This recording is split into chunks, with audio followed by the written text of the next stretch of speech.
ఆకీ అదాలత్లో film star Anil Kapoor గారి మీదున్న తర్వాత ఆరోపణ ఏంటంటే ఈయన అసలు ఎవరి మాట వినరు.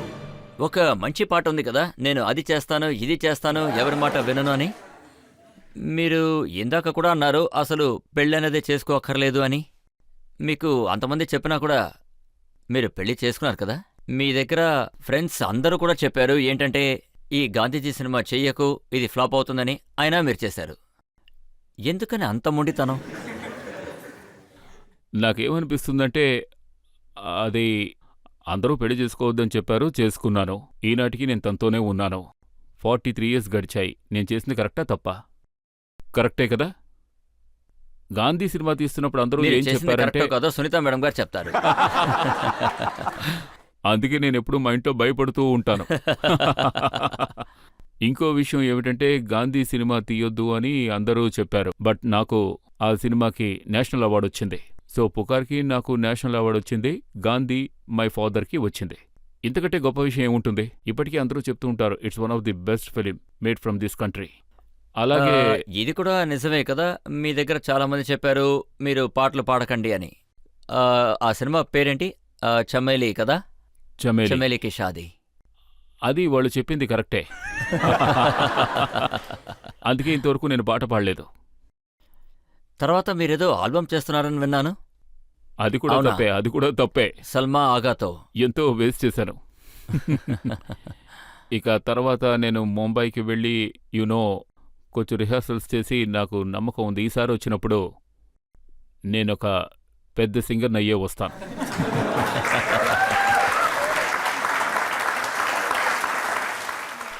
అలాగే మీకు చాలాసార్లు అవకాశాలు వచ్చాయి. యశ్ చోప్రా గారు చాందిని సినిమాలో మీకు ఇవ్వాల్సిన రోల్ని తర్వాత రిషి కపూర్ గారికి ఇచ్చారని చెప్పారు.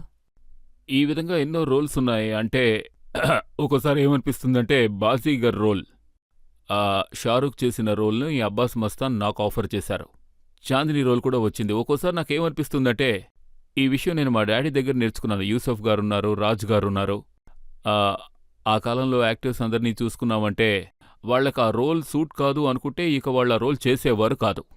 ఆ డైరెక్టర్ ప్రొడ్యూసర్ ఎందుకు సెలెక్ట్ చేసుకున్నారో తెలీదు. నాకేమనిపించిందంటే ఆ రోల్కి నేను 100% కరెక్ట్ చాయిస్ కాదు ఫర్ చాందిని రోల్. ఆ రోల్ రిషి కపూర్ గారు బాగా చేశారు. అలాగే అబ్బాస్ మస్తాన్ గారు నా దగ్గరకు వచ్చినప్పుడు ఈ రోల్కి మీరు న్యూ కమర్ని పెట్టుకుంటే బాగుంటుందన్నారు. న్యూ కమర్ అయితే వారికి ఎటువంటి ఇమేజు ఉండదు. ఆయన బాగా చేశారు. ఆయన షారూఖ్ని పెట్టుకున్నారు. అప్పట్లో షారూఖ్ అంతగా ఎవరికీ తెలీదు. షారూఖ్ ఆ రోల్ చేశారు. ఆ సినిమా జనానికి నచ్చింది. ఇప్పుడు షారూఖ్లా ఉన్నారు.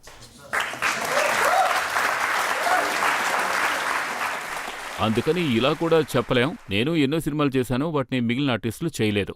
అంటే స్లమ్ డాగ్ మిలియనీర్ ఉంది. ఈనాటికి ఎంతో మంది యాక్టర్స్ ఆ సినిమా చేయాలని అనుకుంటారు. అటువంటివి ఎన్నో సినిమాలు చేశాను. పరంపర అని ఒక సినిమా ఉంది. ఆ సినిమా నేను చేయకుండా ఉండడమే మంచిది.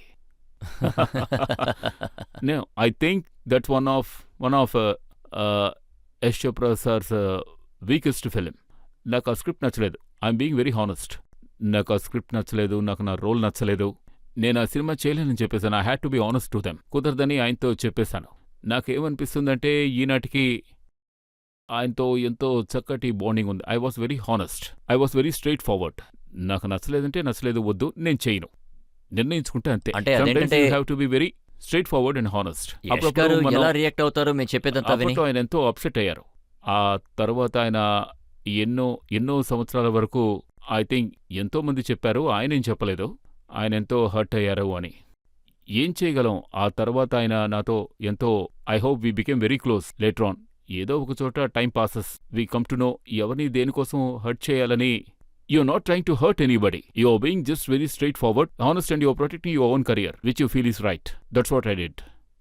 మీరు ఒకసారి మీ యాక్టింగ్ కెరీర్ నుంచి బ్రేక్ తీసుకోవాలనుకున్న మాట నిజమేనంటారా? కొన్ని సంవత్సరాలు పని చేయకూడదు అనుకున్నారట? అవును, నేను తీసుకుందామనే అనుకున్నాను. ఇప్పుడు నేను చెప్పినట్టు I look up to Dilip Kumar sir, Amitabh Bachchan sir, and Naziruddin Shah, Kamal Haasan sir. వీళ్ళంతా లెజెండ్స్, గొప్ప గొప్ప లెజెండ్స్. ఓసారి ఆయన 5 ఏళ్ల వరకు బ్రేక్ తీసుకున్నారు. అవును, కుదాగవా తర్వాత. సో ఆయన న్యూయార్క్ వెళ్లారు. తర్వాత ఈ లివ్ లైక్ ఏ నార్మల్ లైఫ్. అప్పుడు నాకు అనిపించింది అమితాబ్ గారు బ్రేక్ తీసుకున్నారంటే మనం కూడా తీసుకోవచ్చు. అప్పుడు మేము అర్మాన్ షూటింగ్లో ఉన్నప్పుడు ఆయన దగ్గరికి వెళ్ళాను. నేను 20 సంవత్సరాలుగా పనిచేస్తున్నాను. ఇప్పుడు నాకేమనిపిస్తోందంటే నాకు ఓ బ్రేక్ తీసుకోవాలని. అప్పుడు వెంటనే అమిత్ గారు చెప్పారు, జీవితంలో అలాంటి తప్పు మాత్రం ఎప్పుడూ చెయ్యకు అని. బ్రేక్ మాత్రం తీసుకోకు. యునో ఇమీడియట్గా నేను వెళ్ళి మర్నాడే 2 సినిమాలు సైన్ చేసి వచ్చాను. సో నా కెరియర్ 38 ఇయర్స్, 40 కాలేదు, 38 ఇయర్స్.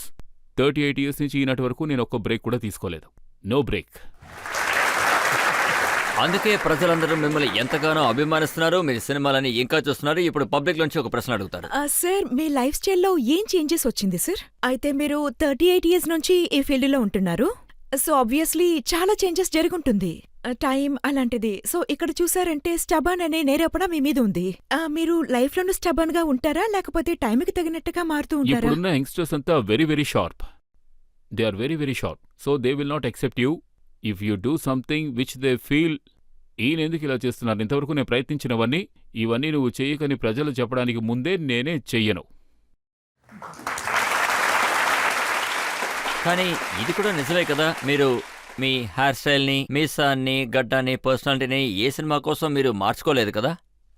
ఏమంటున్నారు సార్, నేను చేసినట్టు ఇంకెవరూ చేసుండరు. నేను ఇప్పటికి ఎన్నో సినిమాల్లో చేశాను. ఎన్నో సినిమాల్లో నా కెరీర్ని చూసుకున్నారంటే ఆ 7 దిన్ నుంచి లేదు, నాకు తెలిసి మీరు నిద్ర నుంచి లేచినా కూడా ఇలాగే ఉంటారు అంతే. ఎప్పుడైనా వీలైతే ఉదయం ఓసారి వచ్చి చూడండి.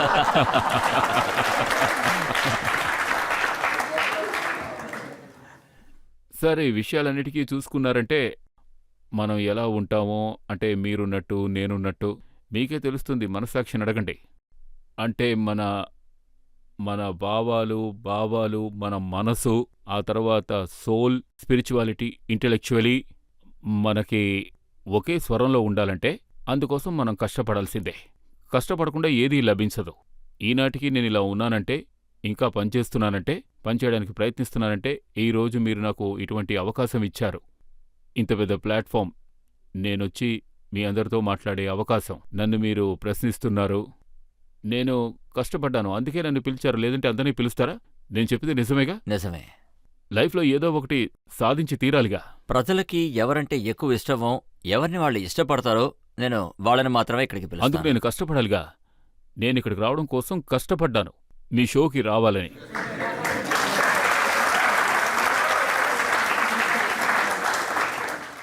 నా కోరిక ఏంటంటే, ప్రజలు మిమ్మల్ని అనిల్ కపూర్ గారు ఏజ్లెస్ అని చెప్తున్నారు. ఆయన ఏజ్ ఎప్పుడు తెలియదు అంటారు. ఆయన ఏజ్లెస్ గా కనిపిస్తున్నారు అంటారు. ఈ యంగ్ గా క్వశ్చన్ నేను ఉన్నారంటారు. చాలా సేపు నుంచి అడగాలనుకుంటున్నా. దీనికి ఏంటి కారణం? ఇప్పుడు మీరు చూడ్డానికి 30 ఏళ్లాగే ఉన్నారు. ఆ సీక్రెట్ ఏంటో మాకు చెప్పండి సార్. నేను మిమ్మల్ని ఇక్కడి నుంచే హక్ చేసుకుంటాను.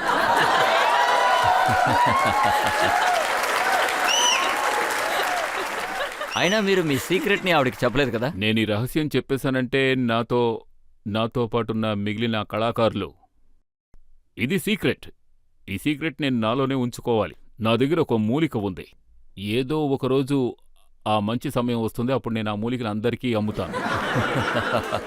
ప్రపంచమంతటా అమ్ముతాను.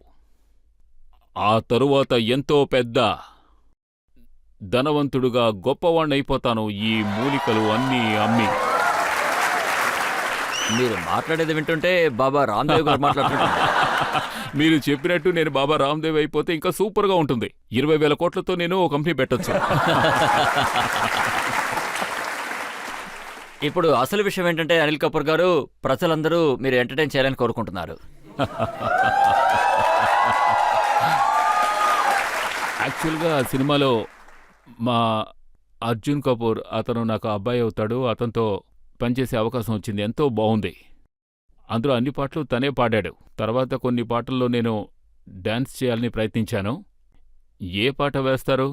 మీరు ఏ పాట వేసినా నేను డాన్స్ చేస్తాను.